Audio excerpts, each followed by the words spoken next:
ದ್ವಿತೀಯ ಪಿಯುಸಿ ಫಲಿತಾಂಶ ಪ್ರಕಟವಾಗಿದೆ. ಈ ಬಾರಿ 80% ವಿದ್ಯಾರ್ಥಿಗಳು ಪಾಸ್ ಆಗಿರೋದು.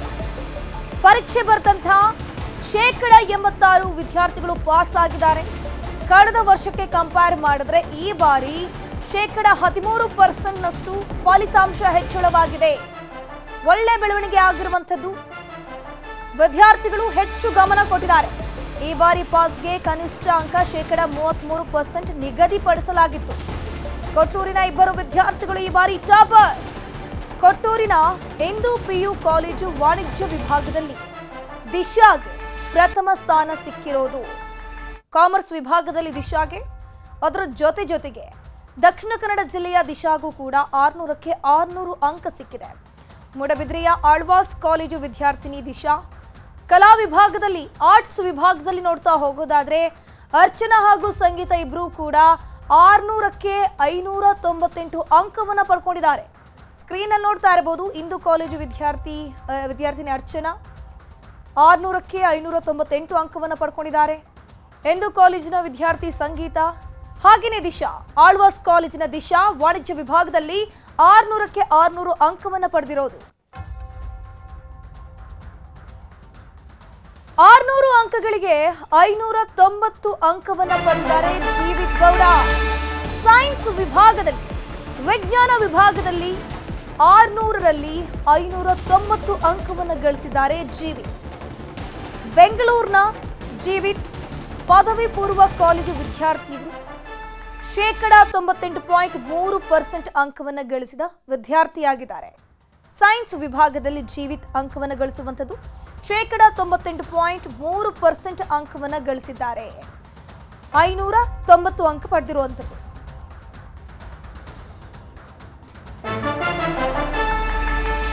ಅನೀಶ್ ರಾಜುಗೆ ವಿಜ್ಞಾನ ವಿಭಾಗದಲ್ಲಿ 583 ಅಂಕ ಸಿಕ್ಕಿದೆ. 600ರಲ್ಲಿ 583 ಅಂಕವನ್ನು ಪಡೆದಿದ್ದಾರೆ ಅನೀಶ್ ರಾಜು. ಜಯನಗರದ ನ್ಯಾಷನಲ್ ಕಾಲೇಜಿನಲ್ಲಿ ಇವರು ವ್ಯಾಸಂಗ ಮಾಡ್ತಾ ಇದ್ರು. ರಿಸಲ್ಟ್ ಅನೌನ್ಸ್ ಆಗಿದೆ. ಅನೀಶ್ ಉತ್ತೀರ್ಣರಾಗಿದ್ದಕ್ಕೆ ಮನೆಯಲ್ಲಿ ಸಂಭ್ರಮಾಚರಣೆ ಮುಗಿಲು ಮುಟ್ಟಿದೆ.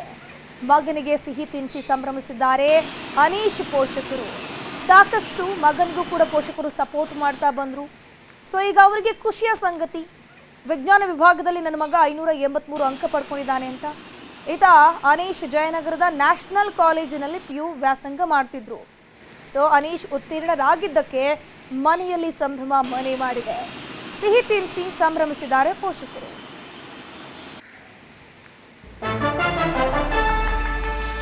ವಿಜ್ಞಾನ ವಿಭಾಗದಲ್ಲಿ ವೈಷ್ಣವಿ ಕುಲಕರ್ಣಿ ಟಾಪರ್ ಆಗಿದ್ದಾರೆ. ಉಡುಪಿಯ ಕಾರ್ಕಳದ ಜ್ಞಾನಸುಧಾ PU ಕಾಲೇಜಿನಲ್ಲಿ ವಿದ್ಯಾಭ್ಯಾಸ ಮಾಡ್ತಿದ್ರು ವೈಷ್ಣವಿ ಕುಲಕರ್ಣಿ ಟಾಪರ್ ಆಗಿರುವಂಥದ್ದು. ವಿಜ್ಞಾನ ವಿಭಾಗದಲ್ಲಿ ಬರೋಬ್ಬರಿ 600ಕ್ಕೆ 597 ಅಂಕವನ್ನು ಗಳಿಸಿರುವುದು ವೈಷ್ಣವಿ ಕುಲಕರ್ಣಿ. ಕೊಪ್ಪಳ ಜಿಲ್ಲೆಯ ವಿದ್ಯಾರ್ಥಿನಿ ಈಕೆ. ಉಡುಪಿಯ ಕಾರ್ಕಳದ ಜ್ಞಾನಸುಧಾ ಕಾಲೇಜಿನಲ್ಲಿ PU ವಿದ್ಯಾಭ್ಯಾಸಕ್ಕಾಗಿ ಬಂದು ಸೇರ್ಪಡೆಯಾಗಿರ್ತಾರೆ. ಈಗ ವಿಜ್ಞಾನ ವಿಭಾಗದಲ್ಲಿ ಬಹುದೊಡ್ಡ ಸಾಧನೆಯನ್ನ ಮಾಡಿದ್ದಾರೆ. 600ರಲ್ಲಿ ಬರೋಬ್ಬರಿ 597 ಅಂಕವನ್ನು ಗಳಿಸಿದ್ದಾರೆ ವೈಷ್ಣವಿ ಕುಲಕರ್ಣಿ. ಕಾರ್ಕಳದಲ್ಲಿ ಜ್ಞಾನಸುಧಾ PU ಕಾಲೇಜಿನಲ್ಲಿ ಈಕೆ ವಿದ್ಯಾಭ್ಯಾಸ ಮಾಡ್ತಿದ್ರು. ಮೂಲತಃ ಈಕೆ ಕೊಪ್ಪಳದ ನಿವಾಸಿ. ವಿಜ್ಞಾನ ವಿಭಾಗದಲ್ಲಿ ಕಲಿತಾ ಇದ್ರು. ಚೆನ್ನಾಗಿ ಪ್ರಿಪರೇಷನ್ಸ್ ಕೂಡ ಮಾಡ್ಕೊಂಡಿದ್ರು. ಈಗ ಫಲಿತಾಂಶ ಪ್ರಕಟ ಆಗಿದೆಯಲ್ಲ, 600 ಅಂಕದಲ್ಲಿ ಬರೋಬ್ಬರಿ 597 ಅಂಕವನ್ನು ಗಳಿಸಿದ್ದಾರೆ ವೈಷ್ಣವಿ ಕುಲಕರ್ಣಿ. ಉಡುಪಿಯ ಕಾರ್ಕಳದ ಜ್ಞಾನಸುಧಾ ಕಾಲೇಜಿನಲ್ಲಿ ಇವರು ವ್ಯಾಸಂಗವನ್ನು ಮಾಡ್ತಾ ಇದ್ರು. ವಿಜ್ಞಾನ ವಿಭಾಗವನ್ನು ಆಯ್ಕೆ ಮಾಡಿಕೊಂಡು ಸತತವಾಗಿ ಓದ್ತಾ ಇದ್ರು. ಡೆಡಿಕೇಶನ್ ಇತ್ತು. ಅದರ ಫಲವಾಗಿ ಈಗ ಇವರು ಕೂಡ 600ಕ್ಕೆ 597 ಅಂಕವನ್ನು ಗಳಿಸಿದ್ದಾರೆ.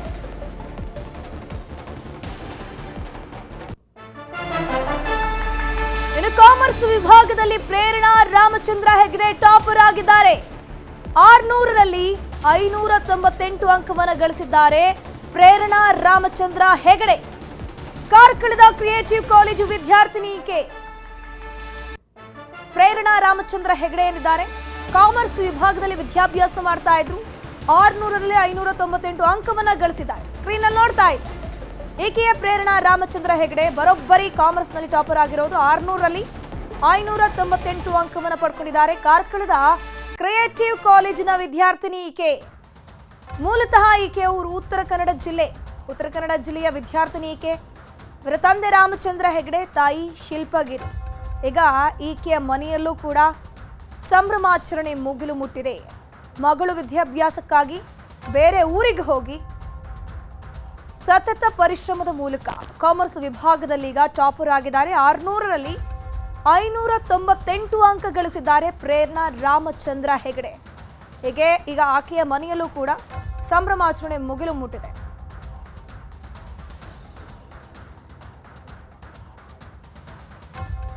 PUC ಫಲಿತಾಂಶ ಪ್ರಕಟ ಆಗಿದೆ. ಈಗ ಕೆಲವೇ ಗಂಟೆಗಳಲ್ಲಿ ಅಂದರೆ 6:15ಕ್ಕೆ ಸಂಜೆ ಶಿಕ್ಷಣ ಸಚಿವ ಮಧು ಬಂಗಾರಪ್ಪ ಕೂಡ ಸುದ್ದಿಗೋಷ್ಠಿ ನಡೆಸಲಿದ್ದಾರೆ. ಯಾವ್ಯಾವ ಜಿಲ್ಲೆ ಈ ಬಾರಿ ಟಾಪರ್ಸ್ ಬಂದಿದ್ದಾರೆ, ಇದರಲ್ಲಿ ಹೆಣ್ಮಕ್ಳು ಮೇಲುಗೈ ಸಾಧಿಸಿದ್ದಾರೆ, ಗಂಡು ಮಕ್ಕಳು ಮೇಲುಗೈ ಸಾಧಿಸಿದ್ದಾರೆ ಅನ್ನೋದ್ರ ಬಗ್ಗೆ ಮತ್ತೆ ಅಂಕಿ ಅಂಶಗಳನ್ನು ಕ್ಲಿಯರ್ ಕಟ್ ಆಗಿ ಸುದ್ದಿಗೋಷ್ಠಿಯಲ್ಲಿ ತಿಳಿಸಲಿದ್ದಾರೆ. ಸೊ ಈಗಾಗಲೇ ಎಲ್ಲ ವಿದ್ಯಾರ್ಥಿಗಳು ಕೂಡ ಪರೀಕ್ಷೆಯನ್ನು ಬರೆದು ಈ ದಿನಕ್ಕೋಸ್ಕರ ಕಾತುರದಿಂದ ಕಾಯ್ತಾ ಇದ್ರು. ಯಾವಾಗ ರಿಸಲ್ಟ್ ಅನೌನ್ಸ್ ಆಗುತ್ತೆ, ನಮ್ಮ ಮಾರ್ಕ್ಸ್ ಯಾವ ರೀತಿ ಇರಬಹುದು ಅನ್ನುವಂಥದ್ದು. ಸಾಕಷ್ಟು ವಿದ್ಯಾರ್ಥಿಗಳು ಉತ್ತೀರ್ಣರಾಗಿದ್ದಾರೆ. ಈ ಬಾರಿ 100%ನಲ್ಲಿ ಬರೋಬ್ಬರಿ 86% ವಿದ್ಯಾರ್ಥಿಗಳು ಪಾಸ್ ಆಗಿರುವಂಥದ್ದು. ಶಿಕ್ಷಣ ಇಲಾಖೆ ಕೂಡ ಸತತವಾಗಿ ಎಫರ್ಟ್ ಅನ್ನು ಹಾಕ್ತಾ ಬಂತು. ವಿದ್ಯಾರ್ಥಿಗಳಿಗೆ ಈಸಿ ಆಗುವಂಥ ನಿಟ್ಟಿನಲ್ಲೂ ಕೂಡ ಒಂದಷ್ಟು ಯೋಜನೆಗಳನ್ನು ತಂತು. ಕಾಲೇಜಿನಲ್ಲಿ ಒಂದಷ್ಟು ಡೆವಲಪ್ಮೆಂಟ್ಗಳು ಆಗಬೇಕು ಅನ್ನೋಂಥ ನಿಟ್ಟಿನಲ್ಲಿ ಒಂದಷ್ಟು ಕಾನೂನುಗಳನ್ನು ಜಾರಿಗೆ ತಂದರು.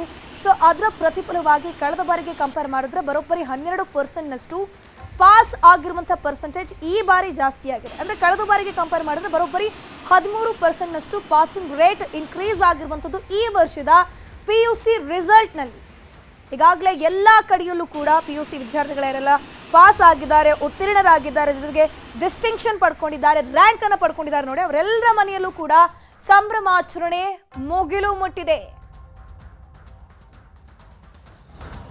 ಕೊಟ್ಟೂರಿನಲ್ಲಿ ವಿದ್ಯಾರ್ಥಿಗಳು ಈ ಬಾರಿ ಟಾಪರ್ಸ್ ಆಗಿರುವಂಥದ್ದು ಮೇಲುಗೈ ಸಾಧಿಸಿದ್ದಾರೆ. 600ರಲ್ಲಿ 600 ಅಂಕವನ್ನು ಕೂಡ ಪಡ್ಕೊಂಡಿದ್ದಾರೆ.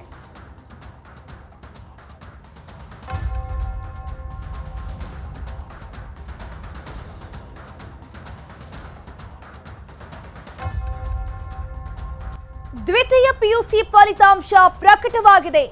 ಈ ಬಾರಿ 80% ವಿದ್ಯಾರ್ಥಿಗಳು ಪಾಸ್ ಆಗಿರೋದು. ಪರೀಕ್ಷೆ ಬರೆದಂಥ 86% ವಿದ್ಯಾರ್ಥಿಗಳು ಪಾಸ್ ಆಗಿದ್ದಾರೆ. ಕಳೆದ ವರ್ಷಕ್ಕೆ ಕಂಪೇರ್ ಮಾಡಿದ್ರೆ ಈ ಬಾರಿ 13%ನಷ್ಟು ಫಲಿತಾಂಶ ಹೆಚ್ಚಳವಾಗಿದೆ. ಒಳ್ಳೆ ಬೆಳವಣಿಗೆ ಆಗಿರುವಂಥದ್ದು. ವಿದ್ಯಾರ್ಥಿಗಳು ಹೆಚ್ಚು ಗಮನ ಕೊಟ್ಟಿದ್ದಾರೆ. ಈ ಬಾರಿ ಪಾಸ್ಗೆ ಕನಿಷ್ಠ ಅಂಕ 33% ನಿಗದಿಪಡಿಸಲಾಗಿತ್ತು. ಕೊಟ್ಟೂರಿನ 2 ವಿದ್ಯಾರ್ಥಿಗಳು ಈ ಬಾರಿ ಟಾಪರ್ಸ್. ಕೊಟ್ಟೂರಿನ ಇಂದು PU ಕಾಲೇಜು ವಾಣಿಜ್ಯ ವಿಭಾಗದಲ್ಲಿ ದಿಶಾಗೆ ಪ್ರಥಮ ಸ್ಥಾನ ಸಿಕ್ಕಿರೋದು. ಕಾಮರ್ಸ್ ವಿಭಾಗದಲ್ಲಿ ದಿಶಾಗೆ, ಅದರ ಜೊತೆಗೆ ದಕ್ಷಿಣ ಕನ್ನಡ ಜಿಲ್ಲೆಯ ದಿಶಾಗೂ ಕೂಡ 600ಕ್ಕೆ 600 ಅಂಕ ಸಿಕ್ಕಿದೆ. ಮೂಡಬಿದ್ರೆಯ ಆಳ್ವಾಸ್ ಕಾಲೇಜು ವಿದ್ಯಾರ್ಥಿನಿ ದಿಶಾ. ಕಲಾ ವಿಭಾಗದಲ್ಲಿ, ಆರ್ಟ್ಸ್ ವಿಭಾಗದಲ್ಲಿ ನೋಡ್ತಾ ಹೋಗೋದಾದ್ರೆ ಅರ್ಚನಾ ಹಾಗೂ ಸಂಗೀತ ಇಬ್ಬರೂ ಕೂಡ 600ಕ್ಕೆ 598 ಅಂಕವನ್ನು ಪಡ್ಕೊಂಡಿದ್ದಾರೆ. ಸ್ಕ್ರೀನಲ್ಲಿ ನೋಡ್ತಾ ಇರಬಹುದು, ಇಂದು ಕಾಲೇಜು ವಿದ್ಯಾರ್ಥಿನಿ ಅರ್ಚನಾ 600ಕ್ಕೆ 598 ಅಂಕವನ್ನು ಪಡ್ಕೊಂಡಿದ್ದಾರೆ. ಇಂದು ಕಾಲೇಜಿನ ವಿದ್ಯಾರ್ಥಿ ಸಂಗೀತ, ಹಾಗೆಯೇ ದಿಶಾ, ಆಳ್ವಾಸ್ ಕಾಲೇಜಿನ ದಿಶಾ ವಾಣಿಜ್ಯ ವಿಭಾಗದಲ್ಲಿ 600ಕ್ಕೆ 600 ಅಂಕವನ್ನು ಪಡೆದಿರೋದು. 600 ಅಂಕಗಳಿಗೆ 590 ಅಂಕವನ್ನು ಪಡೆದಿದ್ದಾರೆ ಜೀವಿತ್ ಗೌಡ. ಸೈನ್ಸ್ ವಿಭಾಗದಲ್ಲಿ, ವಿಜ್ಞಾನ ವಿಭಾಗದಲ್ಲಿ 600ರಲ್ಲಿ 590 ಅಂಕವನ್ನು ಗಳಿಸಿದ್ದಾರೆ ಜೀವಿತ್. ಬೆಂಗಳೂರಿನ ಜೀವಿತ್ ಪದವಿ ಪೂರ್ವ ಕಾಲೇಜು ವಿದ್ಯಾರ್ಥಿಗಳು 98.3% ಅಂಕವನ್ನು ಗಳಿಸಿದ ವಿದ್ಯಾರ್ಥಿಯಾಗಿದ್ದಾರೆ. ಸೈನ್ಸ್ ವಿಭಾಗದಲ್ಲಿ ಜೀವಿತ್ ಅಂಕವನ್ನು ಗಳಿಸುವಂಥದ್ದು 98.3% ಅಂಕವನ್ನು ಗಳಿಸಿದ್ದಾರೆ. 590 ಅಂಕ ಪಡೆದಿರುವಂಥದ್ದು.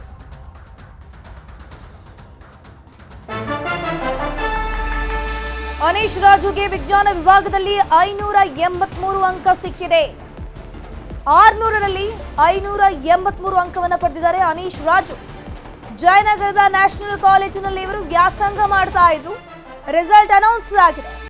ಅನೀಶ್ ಉತ್ತೀರ್ಣರಾಗಿದ್ದಕ್ಕೆ ಮನೆಯಲ್ಲಿ ಸಂಭ್ರಮಾಚರಣೆ ಮುಗಿಲು ಮುಟ್ಟಿದೆ. ಮಗನಿಗೆ ಸಿಹಿ ತಿನ್ನಿಸಿ ಸಂಭ್ರಮಿಸಿದ್ದಾರೆ ಅನೀಶ್ ಪೋಷಕರು. ಸಾಕಷ್ಟು ಮಗನಿಗೂ ಕೂಡ ಪೋಷಕರು ಸಪೋರ್ಟ್ ಮಾಡ್ತಾ ಬಂದ್ರು. ಸೊ ಈಗ ಅವರಿಗೆ ಖುಷಿಯ ಸಂಗತಿ, ವಿಜ್ಞಾನ ವಿಭಾಗದಲ್ಲಿ ನನ್ನ ಮಗ 583 ಅಂಕ ಪಡ್ಕೊಂಡಿದ್ದಾನೆ ಅಂತ. ಈತ ಅನೀಶ್ ಜಯನಗರದ ನ್ಯಾಷನಲ್ ಕಾಲೇಜಿನಲ್ಲಿ PU ವ್ಯಾಸಂಗ ಮಾಡ್ತಿದ್ರು. ಸೊ ಅನೀಶ್ ಉತ್ತೀರ್ಣರಾಗಿದ್ದಕ್ಕೆ ಮನೆಯಲ್ಲಿ ಸಂಭ್ರಮ ಮನೆ ಮಾಡಿದೆ. ಸಿಹಿ ತಿನ್ನಿಸಿ ಸಂಭ್ರಮಿಸಿದ್ದಾರೆ ಪೋಷಕರು.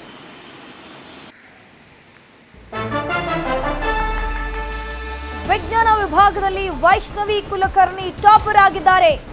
ಉಡುಪಿಯ ಕಾರ್ಕಳದ ಜ್ಞಾನಸುಧಾ PU ಕಾಲೇಜಿನಲ್ಲಿ ವಿದ್ಯಾಭ್ಯಾಸ ಮಾಡ್ತಿದ್ರು ವೈಷ್ಣವಿ ಕುಲಕರ್ಣಿ ಟಾಪರ್ ಆಗಿರುವಂಥದ್ದು.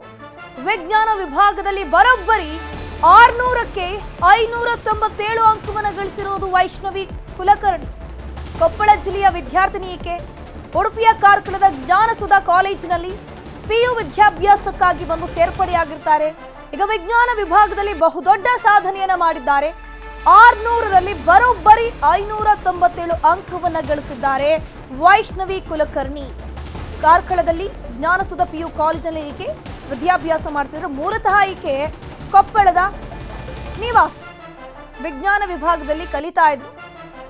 ಚೆನ್ನಾಗಿ ಪ್ರಿಪರೇಷನ್ಸ್ ಕೂಡ ಮಾಡ್ಕೊಂಡಿದ್ರು. ಈಗ ಫಲಿತಾಂಶ ಪ್ರಕಟ ಆಗಿದೆಯಲ್ಲ, 600 ಅಂಕದಲ್ಲಿ ಬರೋಬ್ಬರಿ 597 ಅಂಕವನ್ನು ಗಳಿಸಿದ್ದಾರೆ ವೈಷ್ಣವಿ ಕುಲಕರ್ಣಿ. ಉಡುಪಿಯ ಕಾರ್ಕಳದ ಜ್ಞಾನಸುಧಾ ಕಾಲೇಜಿನಲ್ಲಿ ಇವರು ವ್ಯಾಸಂಗವನ್ನು ಮಾಡ್ತಾ ಇದ್ರು. ವಿಜ್ಞಾನ ವಿಭಾಗವನ್ನು ಆಯ್ಕೆ ಮಾಡಿಕೊಂಡು ಸತತವಾಗಿ ಓದ್ತಾ ಇದ್ರು. ಡೆಡಿಕೇಶನ್ ಇತ್ತು. ಅದರ ಫಲವಾಗಿ ಈಗ ಇವರು ಕೂಡ 600ಕ್ಕೆ 597 ಅಂಕವನ್ನು ಗಳಿಸಿದ್ದಾರೆ.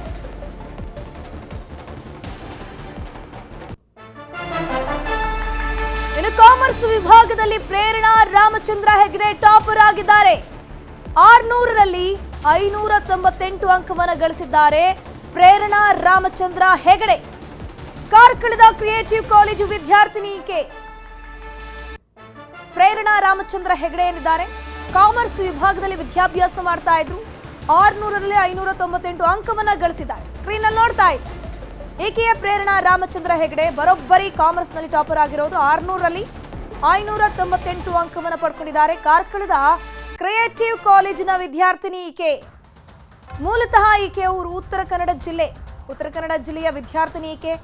ಇವರ ತಂದೆ ರಾಮಚಂದ್ರ ಹೆಗಡೆ, ತಾಯಿ ಶಿಲ್ಪಗಿರಿ. ಈಗ ಈಕೆಯ ಮನೆಯಲ್ಲೂ ಕೂಡ ಸಂಭ್ರಮಾಚರಣೆ ಮುಗಿಲು ಮುಟ್ಟಿದೆ. ಮಗಳು ವಿದ್ಯಾಭ್ಯಾಸಕ್ಕಾಗಿ ಬೇರೆ ಊರಿಗೆ ಹೋಗಿ ಸತತ ಪರಿಶ್ರಮದ ಮೂಲಕ ಕಾಮರ್ಸ್ ವಿಭಾಗದಲ್ಲಿ ಈಗ ಟಾಪರ್ ಆಗಿದ್ದಾರೆ. 600ರಲ್ಲಿ 598 ಅಂಕ ಗಳಿಸಿದ್ದಾರೆ ಪ್ರೇರಣಾ ರಾಮಚಂದ್ರ ಹೆಗಡೆ. ಹೀಗೆ ಈಗ ಆಕೆಯ ಮನೆಯಲ್ಲೂ ಕೂಡ ಸಂಭ್ರಮಾಚರಣೆ ಮುಗಿಲು ಮುಟ್ಟಿದೆ.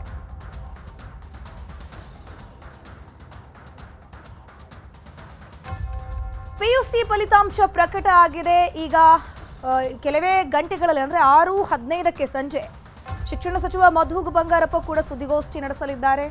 ಯಾವ್ಯಾವ ಜಿಲ್ಲೆ ಈ ಬಾರಿ ಟಾಪರ್ಸ್ ಬಂದಿದ್ದಾರೆ, ಇದರಲ್ಲಿ ಹೆಣ್ಮಕ್ಳು ಮೇಲುಗೈ ಸಾಧಿಸಿದ್ದಾರೆ, ಗಂಡು ಮಕ್ಕಳು ಮೇಲುಗೈ ಸಾಧಿಸಿದ್ದಾರೆ ಅನ್ನೋದ್ರ ಬಗ್ಗೆ ಮತ್ತೆ ಅಂಕಿ ಅಂಶಗಳನ್ನು ಕ್ಲಿಯರ್ ಕಟ್ ಆಗಿ ಸುದ್ದಿಗೋಷ್ಠಿಯಲ್ಲಿ ತಿಳಿಸಲಿದ್ದಾರೆ. ಸೊ ಈಗಾಗಲೇ ಎಲ್ಲ ವಿದ್ಯಾರ್ಥಿಗಳು ಕೂಡ ಪರೀಕ್ಷೆಯನ್ನು ಬರೆದು ಈ ದಿನಕ್ಕೋಸ್ಕರ ಕಾತುರದಿಂದ ಕಾಯ್ತಾ ಇದ್ರು. ಯಾವಾಗ ರಿಸಲ್ಟ್ ಅನೌನ್ಸ್ ಆಗುತ್ತೆ, ನಮ್ಮ ಮಾರ್ಕ್ಸ್ ಯಾವ ರೀತಿ ಇರಬಹುದು ಅನ್ನುವಂಥದ್ದು. ಸಾಕಷ್ಟು ವಿದ್ಯಾರ್ಥಿಗಳು ಉತ್ತೀರ್ಣರಾಗಿದ್ದಾರೆ. ಈ ಬಾರಿ 100%ನಲ್ಲಿ ಬರೋಬ್ಬರಿ 86% ವಿದ್ಯಾರ್ಥಿಗಳು ಪಾಸ್ ಆಗಿರುವಂಥದ್ದು. ಶಿಕ್ಷಣ ಇಲಾಖೆ ಕೂಡ ಸತತವಾಗಿ ಎಫರ್ಟ್ ಅನ್ನು ಹಾಕ್ತಾ ಬಂತು. ವಿದ್ಯಾರ್ಥಿಗಳಿಗೆ ಈಸಿ ಆಗುವಂಥ ನಿಟ್ಟಿನಲ್ಲೂ ಕೂಡ ಒಂದಷ್ಟು ಯೋಜನೆಗಳನ್ನು ತಂತು. ಕಾಲೇಜಿನಲ್ಲಿ ಒಂದಷ್ಟು ಡೆವಲಪ್ಮೆಂಟ್ಗಳು ಆಗಬೇಕು ಅನ್ನೋಂಥ ನಿಟ್ಟಿನಲ್ಲಿ ಒಂದಷ್ಟು ಕಾನೂನುಗಳನ್ನು ಜಾರಿಗೆ ತಂದರು. ಸೊ ಅದರ ಪ್ರತಿಫಲವಾಗಿ ಕಳೆದ ಬಾರಿಗೆ ಕಂಪೇರ್ ಮಾಡಿದ್ರೆ ಬರೋಬ್ಬರಿ 12%ನಷ್ಟು ಪಾಸ್ ಆಗಿರುವಂಥ ಪರ್ಸೆಂಟೇಜ್ ಈ ಬಾರಿ ಜಾಸ್ತಿ ಆಗಿದೆ. ಅಂದರೆ ಕಳೆದ ಬಾರಿಗೆ ಕಂಪೇರ್ ಮಾಡಿದ್ರೆ ಬರೋಬ್ಬರಿ 13%ನಷ್ಟು ಪಾಸಿಂಗ್ ರೇಟ್ ಇನ್ಕ್ರೀಸ್ ಆಗಿರುವಂಥದ್ದು ಈ ವರ್ಷದ PUC ರಿಸಲ್ಟ್ನಲ್ಲಿ. ಈಗಾಗಲೇ ಎಲ್ಲ ಕಡೆಯಲ್ಲೂ ಕೂಡ PUC ವಿದ್ಯಾರ್ಥಿಗಳೆಲ್ಲ ಪಾಸ್ ಆಗಿದ್ದಾರೆ, ಉತ್ತೀರ್ಣರಾಗಿದ್ದಾರೆ, ಜೊತೆಗೆ ಡಿಸ್ಟಿಂಕ್ಷನ್ ಪಡ್ಕೊಂಡಿದ್ದಾರೆ, ರ್ಯಾಂಕ್ ಅನ್ನು ಪಡ್ಕೊಂಡಿದ್ದಾರೆ. ನೋಡಿ, ಅವರೆಲ್ಲರ ಮನೆಯಲ್ಲೂ ಕೂಡ ಸಂಭ್ರಮಾಚರಣೆ ಮುಗಿಲು ಮುಟ್ಟಿದೆ. ಕೊಟ್ಟೂರಿನಲ್ಲಿ ವಿದ್ಯಾರ್ಥಿಗಳು ಈ ಬಾರಿ ಟಾಪರ್ಸ್ ಆಗಿರುವಂಥದ್ದು ಮೇಲುಗೈ ಸಾಧಿಸಿದ್ದಾರೆ. 600ರಲ್ಲಿ 600 ಅಂಕವನ್ನು ಕೂಡ ಪಡ್ಕೊಂಡಿದ್ದಾರೆ.